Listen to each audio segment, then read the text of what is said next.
Why? That eyesore comes down by Friday, or we take it down for you, and we bill you for the crane. That was Lorraine Pruitt, president of the Stillwater Bluff Owners Association, for the better part of 9 years, standing at the end of my gravel drive in white sneakers that had never seen gravel, telling me my sign was an eyesore.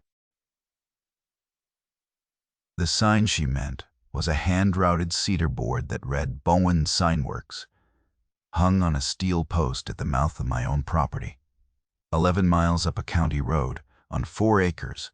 My wife and I had paid off the summer before she died. What Lorraine did not know, what she never once thought to check in the 3 years she spent trying to erase me, was that I had spent 31 years building outdoor advertising structures for a living, that I held the lease on every commercial display within 40 miles of that valley, and that the one piece of land her precious front gate opened onto did not belong to the association at all. It belonged to me. If a woman in pearls drove up your driveway and told you the sign, with your dead wife's lettering on it, was coming down by Friday, what would you have done? My name is Ray Bowen. I was 62 years old that spring, a sign man by trade, which is a thing people hear. And picture a fellow with a paint can. What I actually did for 3 decades was structural. Billboards, the big steel monopoles you see leaning over the interstate. The ones that have to stand against an 80-mile-an-hour crosswind without so much as a shiver. I engineered the footings. I pulled the permits. I held the leases on the ground underneath them, because the ground is the whole game in my business, and a man who understands that owns the thing everybody else only rents. I bought the 4 acres on Quail Hollow Road in 1994, back when Stillwater Bluff was a cow pasture and a developer's daydream. The land was cheap because it sat at the dead end of a county road that went nowhere, 11 miles of washboard gravel off the 4-lane, and a man in my trade learns to love the places nobody else wants yet.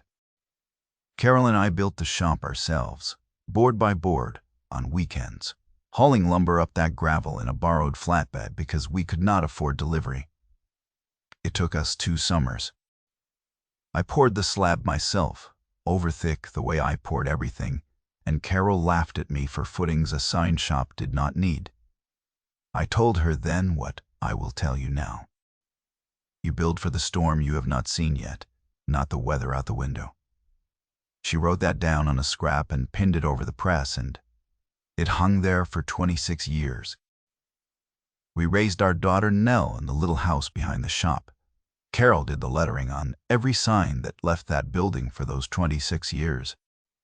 She had a hand for it, a steadiness in the wrist I never had and never learned, and customers drove from 3 counties over because a Bowen sign looked like somebody had cared about it.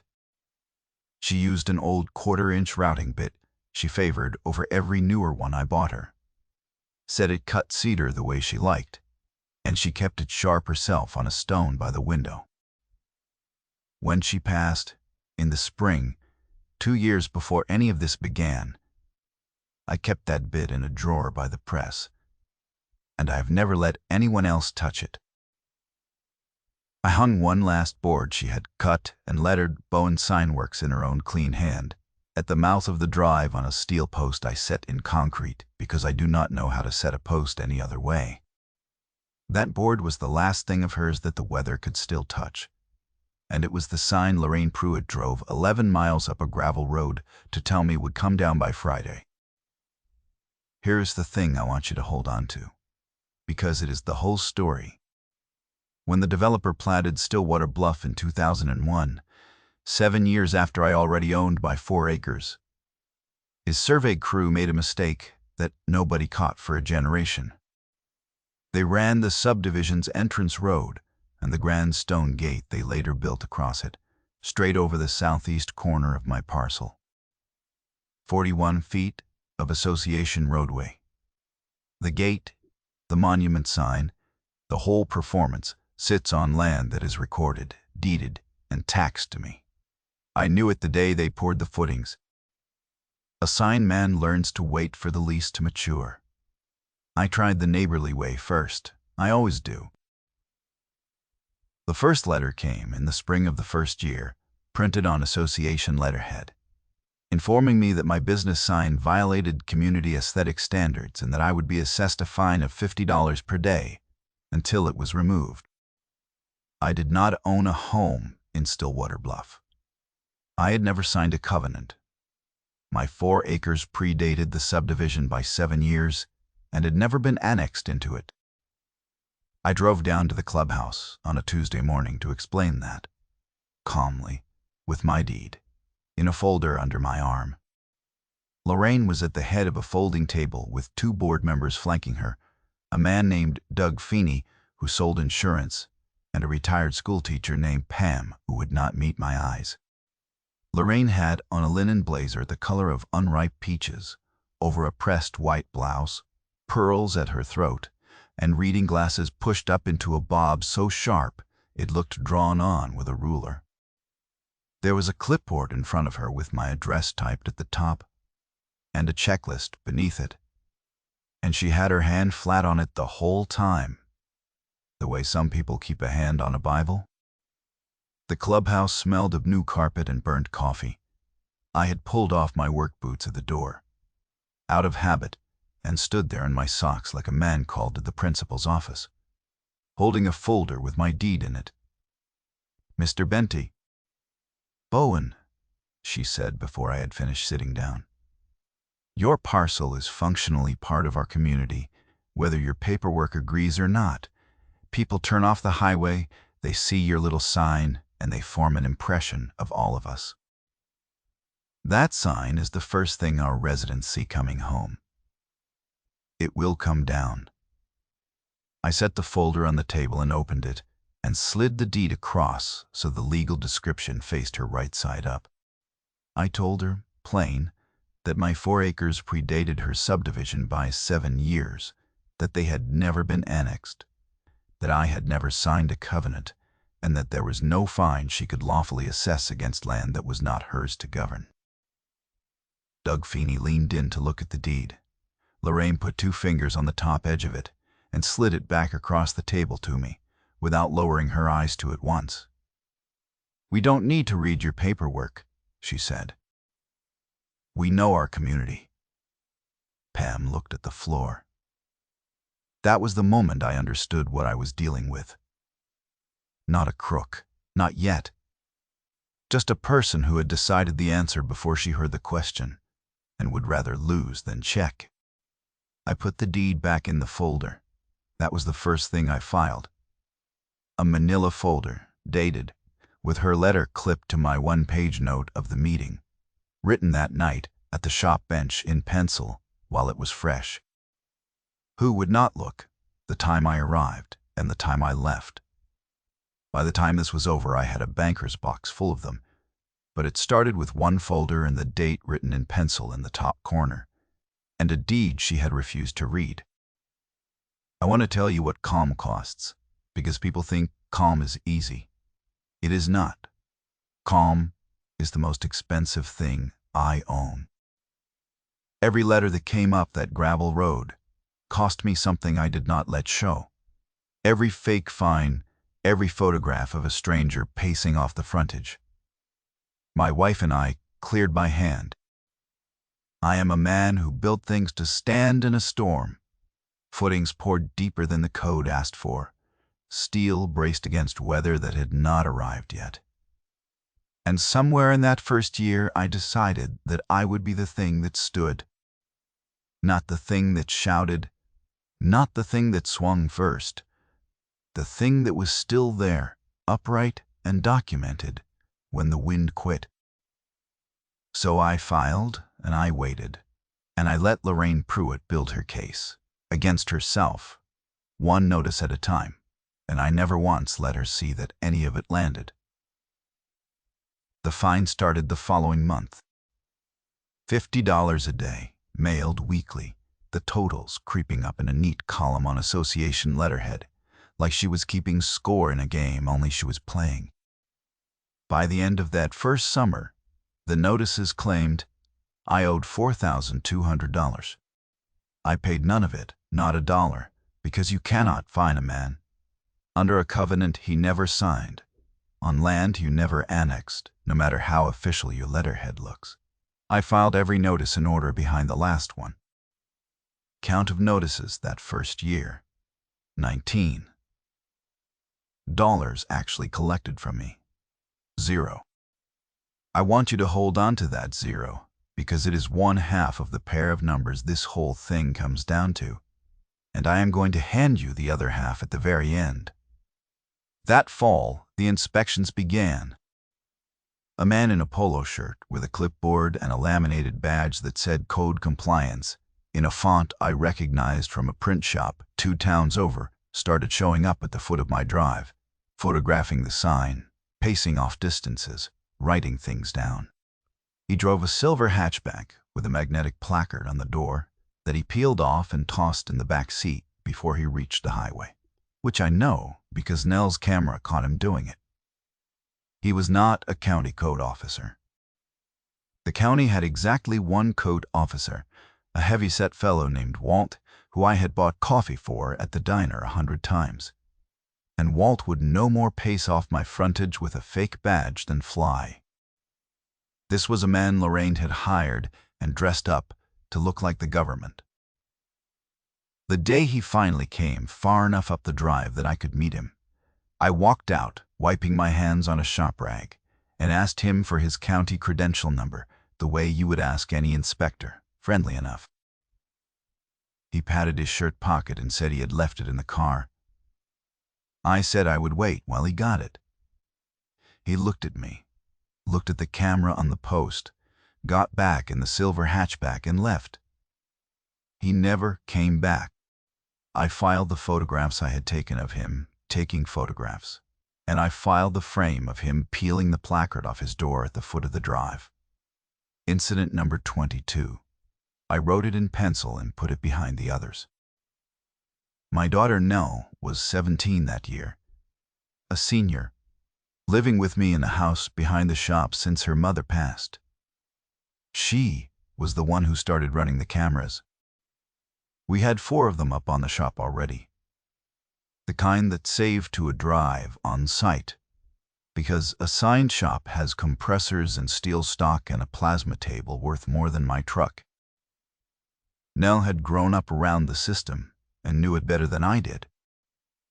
The week after the polo shirt man first showed, she came out to the shop with a 5th camera in a box she had ordered with her own money, climbed the post by the road in her school clothes before I could stop her, and mounted it angled down the drive. Then she rigged it to copy everything to a second drive in her room every night at midnight, so there were always 2 of every frame in 2 different buildings.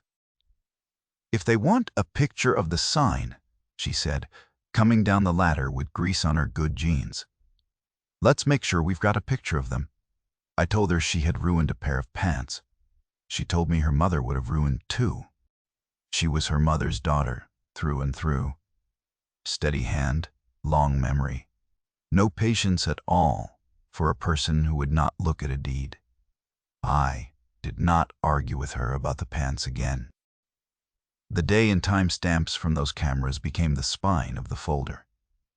Tuesday, 9:40 in the morning. The polo shirt man at the post. Thursday, 2 in the afternoon. Lorraine's white SUV idling at the foot of the drive, with the window down and a phone held up. Saturday noon. 2 men I did not recognize walking my fence line, every frame copied to 2 drives. Every frame dated.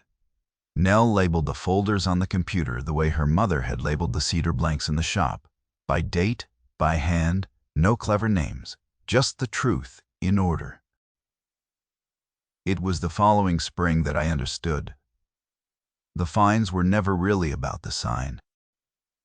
I was at the county recorder's office, pulling a fresh, certified copy of my deed, the way I did once a year out of habit, and the clerk mentioned that Stillwater Bluff had filed a whole sheaf of new plats. Lorraine's husband. A man named Garrett Pruitt. I had met exactly twice. Ran a development company out of the city. The new plats showed a second phase of the subdivision. 96 new lots. And the only way to bring the heavy equipment and the future residents in and out was the entrance road, the grand stone gate. The 41 feet that sat on my corner. That was the rehook, the thing that turned a petty sign dispute into something with money behind it. Garrett Pruitt needed clean title to that entrance, or at least an undisputed easement before his lenders would release the construction money for Phase 2. And there I sat, the one man in the valley who owned the dirt his gate stood on, the one man his wife had spent 2 years trying to drive off with fines and fake inspectors. I did not say a word at the recorder's window. I paid my $1.50 for the certified copy, drove home, and filed it. That afternoon, I started to do the arithmetic of patience. Here is what I did next. And I want to be plain that I did it quietly and legally, the way I have done everything in this trade. There was a strip of commercial frontage on the highway, right where the county road meets the 4-lane, the spot every single resident and contractor and concrete truck bound for Stillwater Bluff had to pass to get anywhere at all. I had leased advertising ground up and down that valley for 30 years, and I knew every parcel of it the way a farmer knows his own fields. That strip belonged to an old rancher named Earl Tibbetts, who had let his sign lease lapse 2 seasons back when the last Billboard company folded, and who I happened to know was tired of paying taxes on a half-acre he could not graze. I drove out on a Sunday and sat on Earl's porch with 2 cups of his bad coffee while his blue heeler chewed my bootlace.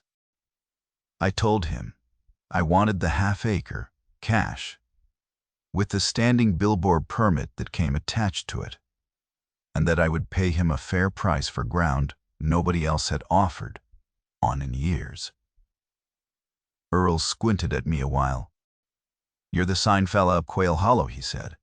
"The one that Stillwater bunches after I said I was." He asked what I wanted with his frontage. I told him I was going to put up a sign.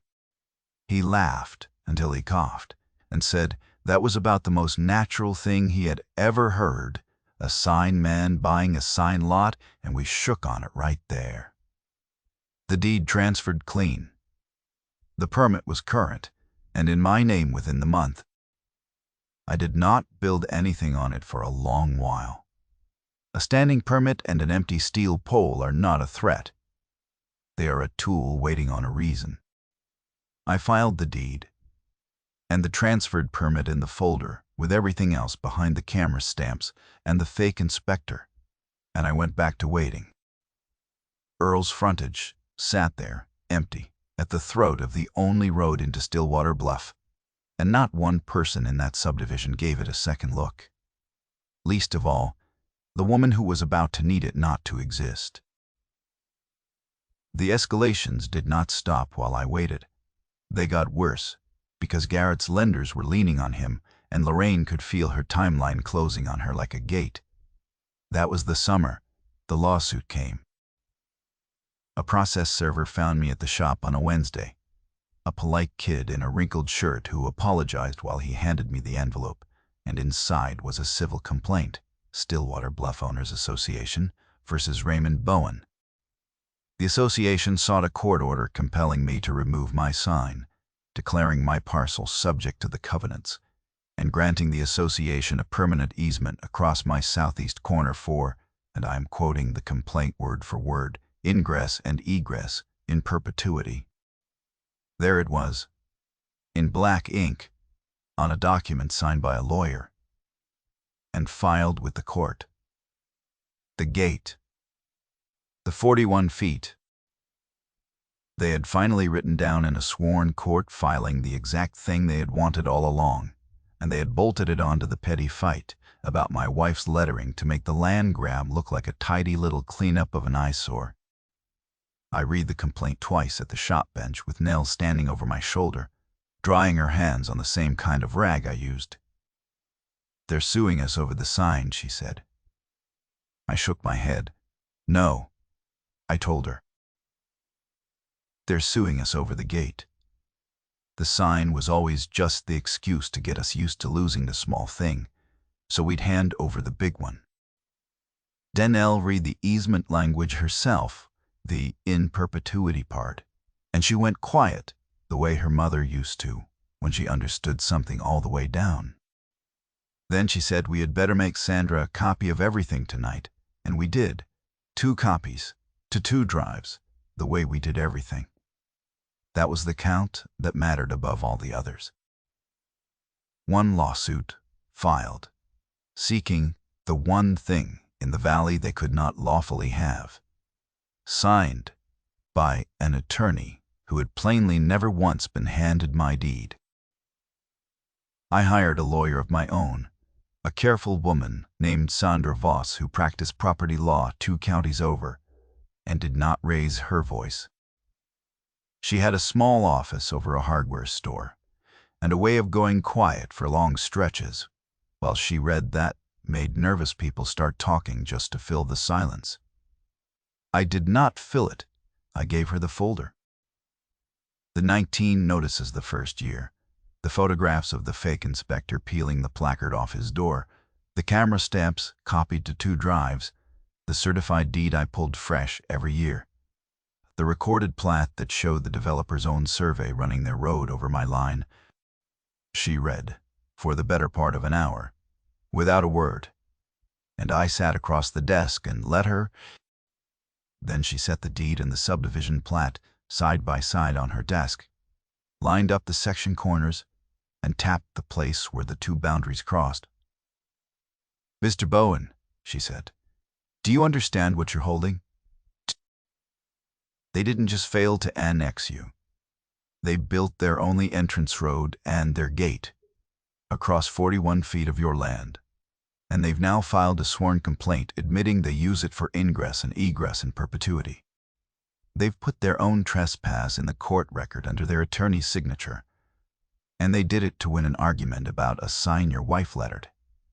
I told her I understood it fine. I had understood it the day they poured the footings. I had just been waiting all this time for them to be the ones to write it down. Sandra advised the lawful, boring, devastating thing. We would not countersue for damages, not yet, and we would not file anything loud. We would simply answer the complaint, attach the deed, assert my ownership of the southeast corner, and let the association's own filing do the work for us.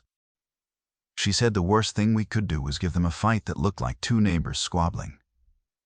The best thing we could do was stand still and let the record speak. That suited me. It is the only way I have ever worked.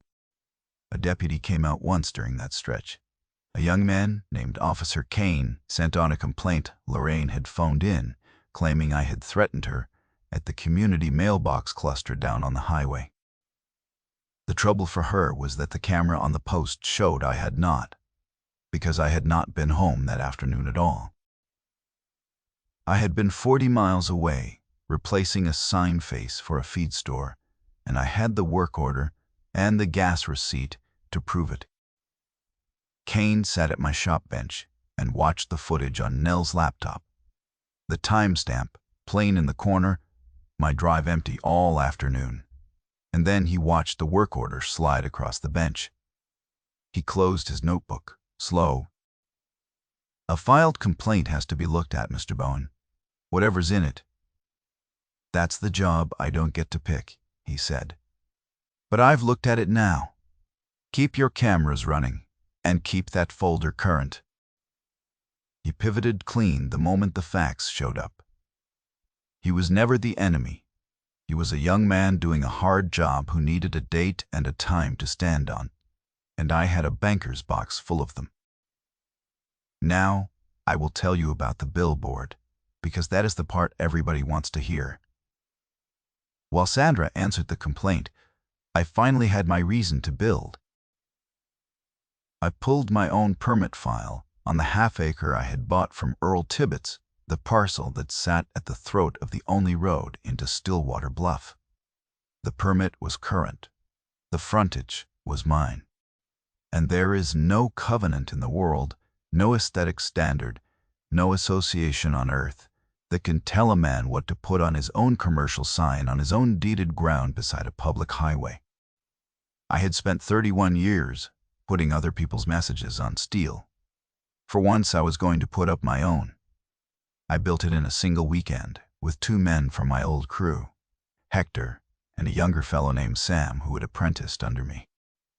A 40-foot monopole augured 8 feet down into a cage of rebar. I tied myself a 14 by 48 steel face. Squared and braced footings I over-engineered out of pure habit, so the thing would stand 100 years and laugh at the wind. Hector asked me, halfway up the pole, what message was going on it. I told him to set the steel first and let me worry about the words. Sam wanted to put something ugly up there, something with Lorraine's name in it. I told him no. I told him Carol would not have stood for a sign that called somebody a name, and neither would I. And a sign that loses its temper loses its argument. What I put on that billboard, in clean-cut vinyl letters, 4 feet tall, facing every car that turned off the 4-lane toward the stone gate, said this: "This land you are about to drive across belongs to Ray Bowen. Ask the association who gave them permission." And below it, smaller, the case number of the lawsuit the association had filed against me, the public record. Free for anybody with a phone to look up. No name, no insult. Just a fact and a docket number lettered in Carol's style because Nell laid the vinyl out on the computer in her mother's hand. That sign was legal down to the last bolt. It was on my ground, under my permit, beside a public road, stating a fact and pointing at a public court filing. There was not one thing Lorraine Pruitt could do about it, and she knew it the first morning she drove under it. And that is what finally made her lose her composure in front of people who mattered. Because every prospective buyer touring those 96 new lots in Phase 2 had to drive under my billboard to reach the gate. Every contractor, every lender's inspector come to verify clean access before releasing the construction draw. They all read 14 feet of vinyl, asking who had given the association permission to run their gate across my land. And then they all looked it up because I had handed them the case number. The day and time stamp on this one, I remember without the camera, though. Nell had it too, a Thursday, 10 in the morning, 3 weeks after the billboard went up. Lorraine came up my gravel drive one more time, parked the white SUV crooked, and walked up to the shop, and this time her voice was not performing for a board or a clipboard. It was just a person who could feel the ground moving. "Take it down," she said. "You have no right to put that up. That sign is defamation. It is harassment, and it is going to cost us the financing." I asked her. Level. Which part of it was false? The land belonged to me. The case number was real. The question was fair. She did not answer that because none of it was false, and she knew it all the way down. "Functionally, that road is ours," she said. The same line she had leaned on for 3 years, only thinner now, almost pleading. "We have used it for 15 years. That has to count for something." I told her that was the single most useful thing she had said to me in 3 years, and that I would be certain her lawyer heard about it. Because using a thing for 15 years, not the same as owning it, and a court was going to tell her so. Then I went back inside and shut the shop door. I did not gloat. I did not say one word more. Nell was at the window with the camera. Timestamp: 10:04. The reckoning came at the county courthouse on a Monday morning in early fall. It was not a dramatic trial. It almost never is. It was a hearing on the association's motion for a preliminary injunction to make me take my business sign down and grant them the easement. And Sandra had asked the court to take up my ownership of the corner at the same time. The little courtroom was fuller than such a hearing usually draws, because word about the billboard had gone around the valley, and a dozen Stillwater Bluff residents had come to see what their dues had been paying for. Lorraine sat at the association's table beside Garrett and their attorney, a man in a good gray suit who had drafted the complaint without ever once looking at a deed. She had on the linen blazer again, and the pearls, and her hand was on a clipboard she did not need in a courtroom, the way another person keeps a hand on a railing. He stood and argued that my parcel was functionally part of the community, that the association had maintained the road and the gate for 15 years, that the residents relied on the entrance, that long and open use of the corner had ripened into a legal right the court should now recognize. He used the word functionally 4 times. I counted them on my fingers under the table. The judge, a patient woman named Judge Hollis with reading glasses on a chain, let him say all of it without once interrupting. Then Sandra stood. She did not make a speech. She did not raise her voice. The same as the day I met her, she walked to the clerk and laid down 2 documents and asked that they be shown to the court. The first was my deed, recorded in 1994, certified, the metes and bounds describing the southeast corner in plain surveyor's language, the kind that does not argue. The second was the developer's own subdivision plat, recorded in 2001, with the entrance road and the stone gate drawn directly across that same corner, in the developer's own ink. She laid them side by side on the document camera, so the whole room could see the 2 lines cross at a point no honest person could mistake. Then she picked up the association's own complaint, found the line, and read 1 sentence aloud. Slow. The sentence where the association admitted under its attorney's signature that it used my land for ingress and egress in perpetuity. The room went quiet. I've stood under a lot of structures in a high wind. Footings I poured and steel I squared, and I know the particular stillness that comes right before a thing either holds or goes over. This was that stillness. Lorraine's hand came off the clipboard. Judge Hollis looked at the deed, then at the plat, then at the place on the screen where the lines crossed. And then she looked over the top of her glasses at the association's attorney for a long moment before she said anything at all. "Counsel," she said, "your client built a gate on this man's land. Fined him for years under covenants he never signed. Sued him for a permanent easement across a corner he has owned since before your subdivision existed, and admitted the trespass in writing in your own complaint. The motion for injunction is denied. Mr. Bowen's sign stays where it is, on the highway and at his drive. And I would advise your client to think very carefully about the difference between using land and owning it before this matter comes back as a quiet title action, because on this record, counsel, it will not go your way." She set the complaint down and took her glasses off, which I have since learned is how Judge Hollis ends a thing. That was the whole reveal. A deed from 1994 and a plat from 2001, side by side, and 1 sentence read aloud from a complaint the association had signed itself.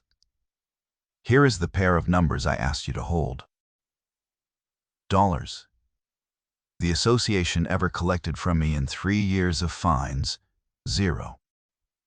Garrett Pruitt's Phase 2 financing fell through for $11 million. Because no lender on earth would release a construction draw on a subdivision whose only entrance road sat on disputed land that the developer's own wife had just been told, in open court, did not belong to them. The consequences fell exactly where the overreach had come from, which is the only kind of justice this trade believes in. The lender pulled the Phase 2 financing the week after the hearing, the moment its own inspector reported that the only access road to 96 future lots crossed land a judge had just said the developer did not own. Garrett's company, which had borrowed against the future of those lots and spent the money in advance the way developers do, defaulted on the carrying loan by Christmas. The grading equipment that had been staged for Phase 2 sat idle behind the gate through the winter and was repossessed in the spring. Hauled out one cold morning on the same entrance road that had started the whole fight, and Nell got it on the camera by habit before either of us thought about why. The association was in no better shape. Lorraine had spent the reserves chasing my 4 acres, thousands of dollars in legal fees, on a complaint that admitted its own trespass. And when the bills came due, the board had no choice but to levy a special assessment on its own members to cover them. The members, who had by then all driven under 14 feet of vinyl, asking who gave the association permission, and who had all looked up the case number because people cannot help themselves, did not take the assessment kindly. There was a meeting. I was not there, but Doug Feeney told me about it later, because Doug had quietly switched sides somewhere in the second year and had been the one feeding Sandra the dates of board votes she could not have gotten otherwise. Lorraine Pruitt resigned the presidency in January, 9 years after she first took the gavel, in a meeting where Doug read the financials aloud line by line, and Pam, the retired schoolteacher who had spent 3 years studying the floor, finally lifted her head and met every face in the room.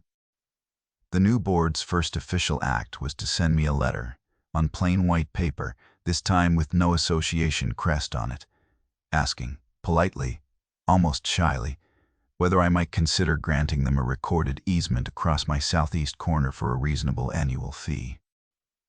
I read it twice and set it in the folder behind everything else. I told them I would think about it. A sign man knows the value of frontage and the value of a thing somebody finally has to ask for instead of taking. Here is the pair of numbers I asked you to hold on to, now that you have heard the whole climb. Dollars. The association ever collected from me in 3 years of fines and notices, $0. Garrett Pruitt's Phase 2 financing fell through for the month after one deed met one plat in open court, 11 million. One number is the measure of a man who kept his records and stood still. The other is the measure of a woman who would not read a deed she had been handed across a folding table. I left the billboard up through the winter. Then one clear, cold morning, I had my crew change the face. I did not put up anything triumphant. I put up an advertisement for Bowen Signworks, my wife's lettering style, rendered 4 feet tall in clean white vinyl, over the road into Stillwater Bluff, the same name on the same kind of sign that Lorraine Pruitt had told me 3 years before. It is still up. They drive under it every day. Nell graduated that spring, walked across a stage in a gown the same week the grading equipment got hauled off behind the gate. She is studying engineering now, structures, the same as her old man. And she keeps her own files, the way her mother taught her, and her father reinforced, by date, by hand. No clever names, just the truth in order. The cedar board Carol cut still hangs at the mouth of my drive on the steel post I set in concrete, and nobody has sent me a letter about it since the day the judge took her glasses off. The last time Nell was home from school, she stood at the kitchen window where she used to run the camera, looking down the drive at her mother's lettering, catching the late afternoon light, the way it does that time of day. She was quiet a while. Then she said the thing her mother used to say when a sign came out of the shop exactly right, when the cut was clean and the board was true and it was going to outlast all of us. She said that one will stand, and it will. Now let me tell you the lesson plain, because that is why you stayed. If you own land, walk your boundaries and read your own deed before anybody tells you what your property is. Pull a certified copy from the county recorder once a year and keep it where you can find it. When a letter comes claiming authority over you, do not argue on the porch and do not pay a fine. You do not owe. Write the date in pencil in the corner and put it in a folder, and then put the next one behind it and the one after that. Run a camera if you have to, and copy what it sees to a second drive. The people who overreach almost always write down somewhere the exact thing that beats them, and your only job is to be calm enough and patient enough to still be standing with your folder on the day they hand it to you. The deed does the talking. You just have to keep it. If you've got a story about an HOA or a county office or anybody with a clipboard who tried to take what was yours, put it in the comments, because I read them, and so do a lot of folks who needed to hear they are not crazy. Subscribe if you want more of these, because next week I am telling you about a retired well driller whose HOA tried to cap the spring his grandfather dug, never once asking who owned the water rights underneath the whole ridge. Until then, keep your deed close and your boundaries walk.